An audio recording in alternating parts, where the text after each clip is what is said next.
Bismillahirrahmanirrahim. Assalamualaikum warahmatullahi wabarakatuh. Alhamdulillahi rabbil alamin. Assalatu wassalamu ala asyrafil anbiya'i wal mursalin wa ala alihi wa sahbihi ajma'in, amma ba'du. Kaifa halukum? Bagaimana kabarnya teman-teman semua? Semoga Allah Subhanahu wa ta'ala senantiasa menjaga dan melindungi kalian kapanpun dan dimanapun kalian berada. Pertama-tama, mari kita panjatkan puji dan syukur kepada Allah Subhanahu wa ta'ala yang telah memberikan kepada kita semua berbagai macam nikmat yang sangat besar. Oleh karena itu sudah sepantasnya kita sebagai seorang mukmin yang baik dan seorang muslim yang baik bersyukur kepada Allah Subhanahu wa ta'ala. Salawat dan salam tidak lupa kita panjatkan kepada Nabi kita, Nabi termulia, Rasul yang paling agung, dan sebagai uswah dan qudwah untuk umat manusia, yaitu Nabi Muhammad sallallahu alaihi wasallam. Baik, pada kesempatan kali ini Ustadz akan membahas sebuah subtema yang sangat penting sekali. Namun sebelum itu, Ustadz minta kalian persiapkan adab menuntut ilmu yang baik seperti apa. Ayo, Ustadz hitung sampai 3. 1, 2, 3. Terima kasih. Kalian telah menampilkan adab yang terbaik dalam pembelajaran pada kesempatan kali ini. Baik, kita lanjutkan. Ustadz di sini akan membahas satu buah subtema, yaitu tentang laut. Kalian sudah pegang buku modul imannya? Kita buka halaman 100. Sudah dibuka? Nah, baik. Sebagaimana yang telah Allah sebutkan di dalam Al-Quran, yaitu surat Al-Infitor ayat 3, yang bunyi ayatnya, A'udzu billahi minasyaitonir rajim, wa idzal biharu fujjirat, yang artinya, dan apabila lautan dijadikan meluap.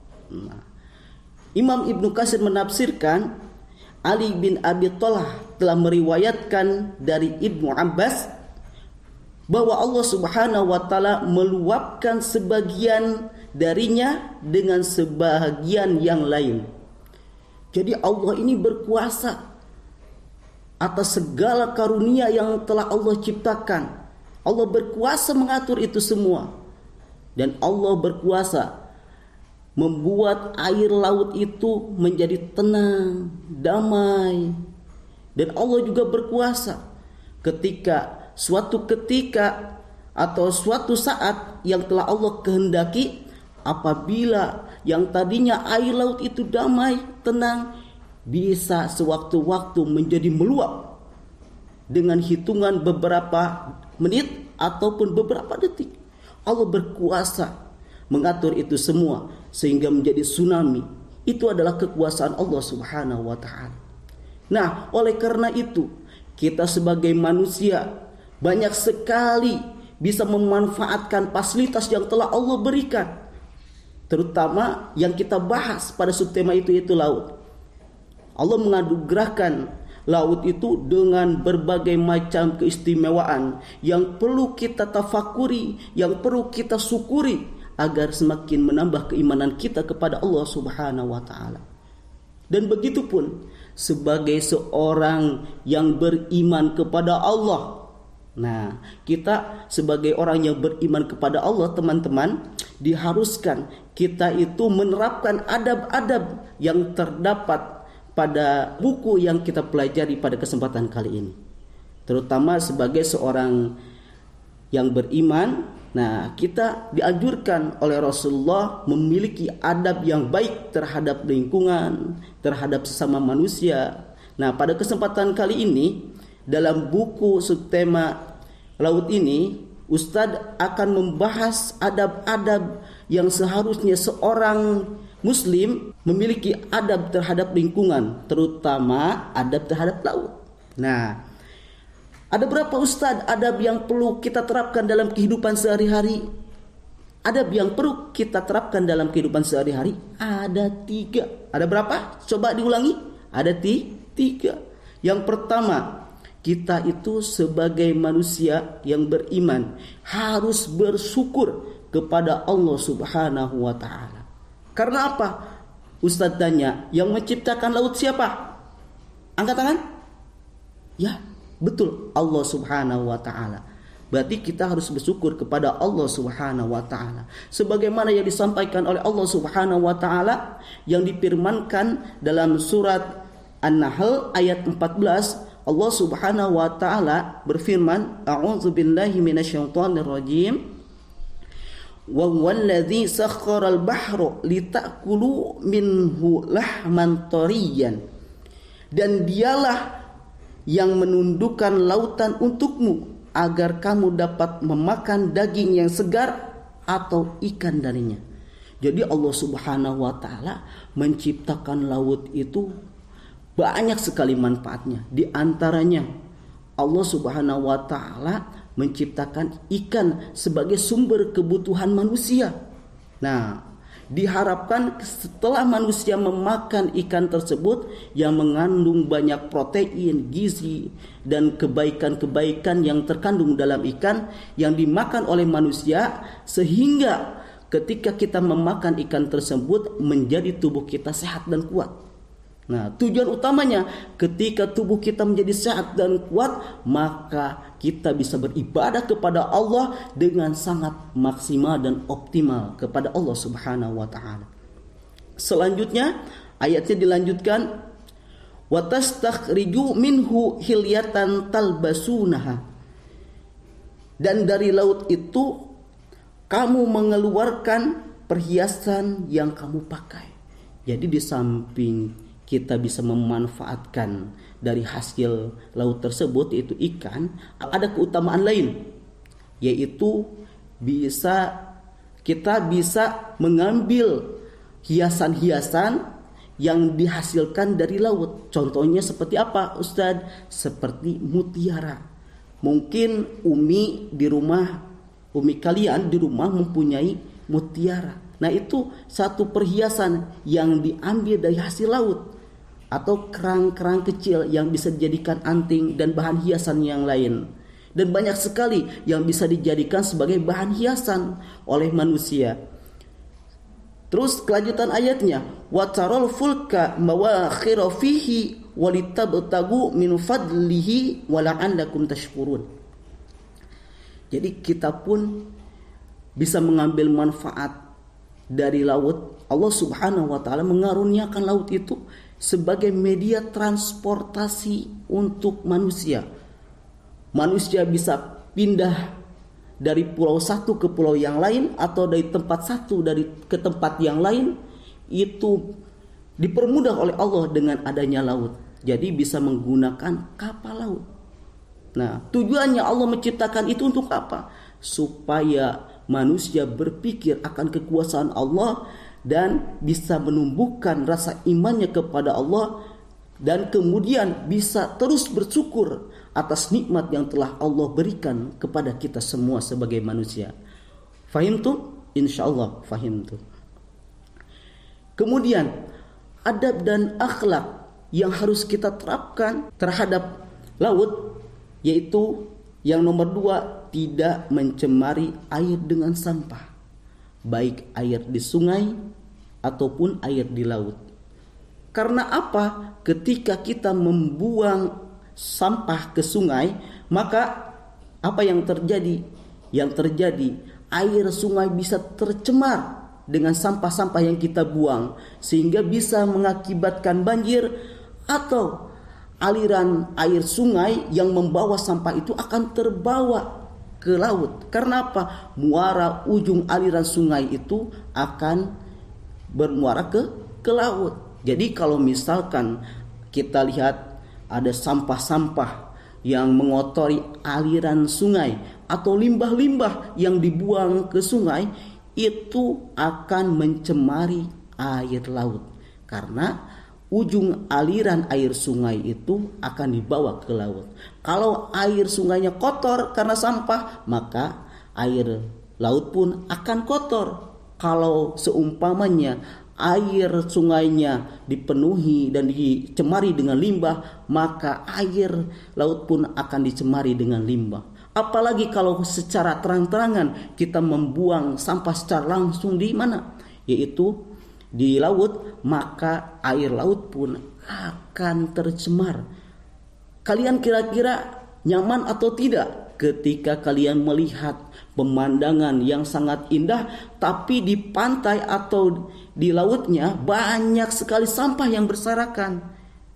Nah, pasti tidak kan? Maka dari itu kita harus menjaga agar tidak mencemari air laut atau air sungai dengan sampah. Yang selanjutnya itu adab dan akhlak yang nomor 3 yang akan Ustaz bahas, yaitu menjaga kelestarian laut. Ustaz ulangi, menjaga kelestarian laut. Bagaimana Ustaz caranya menjaga kelestarian laut? Nah, di sini ada beberapa cara. Walaupun di buku tidak disebutkan, Ustaz akan menjelaskan sedikit caranya untuk menjaga kelestarian laut. Jadi ketika kita sebagai manusia, dianjurkan jangan sampai kita mencemari lingkungan seperti tadi membuang sampah sembarangan sehingga mengganggu biota-biota laut atau makhluk yang ada di laut, sehingga menimbulkan kematian atau keracunan makhluk yang ada di laut. Juga jangan sampai ketika kita mengambil hasil laut, jangan secara berlebihan, apalagi kita menangkap atau mengambilnya dengan cara yang tidak diperbolehkan oleh syariat Islam atau oleh negara. Contohnya seperti apa Ustaz? Contohnya banyak teman-teman kita di luar sana, mereka mengambil ikan dengan menggunakan bom. Sehingga ikan-ikan yang kecil pun yang seharusnya tidak ditangkap, dia menjadi mati karena dibom. Bahkan bukan hanya ikan saja, banyak terumbu karang yang bagus menjadi rusak. Ikan menjadi mati semua, yang tadinya harusnya tumbuhnya besar. Dan banyak lagi makhluk-makhluk hidup yang mati, dan itu merugikan.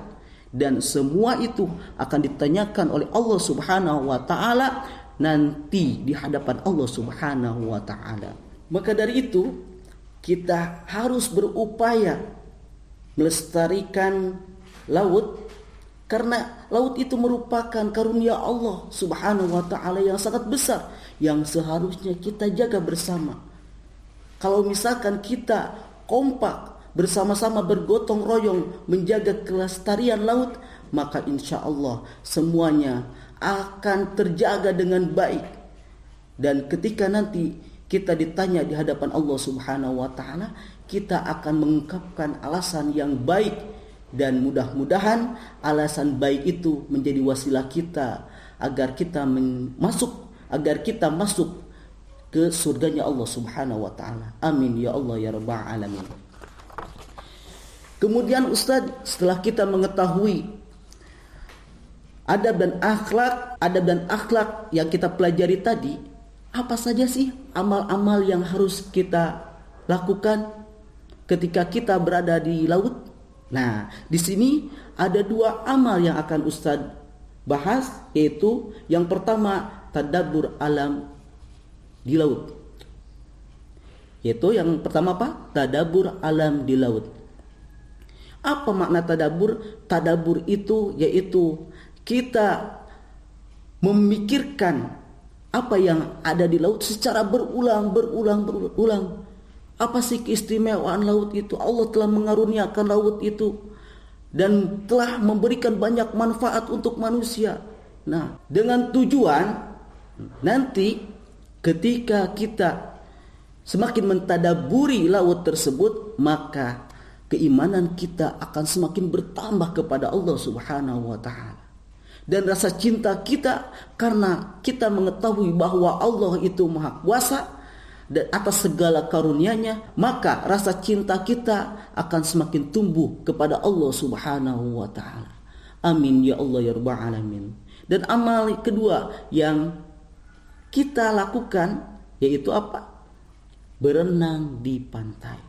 Ketika kita berekreasi bersama umi sama apinya, atau dari sekolah atau dari kutab nanti ada rekreasi ke pantai, maka kita mengamalkan subtema laut ini, berenang di pantai, dengan tujuan kita mentadaburi alam di laut. Taib. Kita sudah mengulas tentang adab dan akhlak yang berkaitan dengan subtema laut. Kita juga sudah mempelajari amalnya. Mudah-mudahan banyak sekali hikmah atau faidah yang bisa teman-teman semua ambil dari yang Ustadz sampaikan. Nah, Ustadz doakan semoga kalian senantiasa berada dalam lindungan Allah Subhanahu wa taala, dan mudah-mudahan kalian menjadi anak-anak yang solih dan solihah, yang berbakti kepada orang tua, yang mengangkat harkat derajat orang tua kalian ketika masih di dunia, walaupun nanti berada di akhirat dan dikumpulkan bersama orang tua kalian nanti di surganya Allah Subhanahu wa taala. Ustadz cukupkan pembahasan Ustadz pada kesempatan kali ini. Insyaallah kita bertemu lagi pada lain kesempatan. Syukran wa jazakumullahu khairan ala husni ihtimamikum wa istima'ikum. Akhiru kalam. Assalamualaikum warahmatullahi wabarakatuh.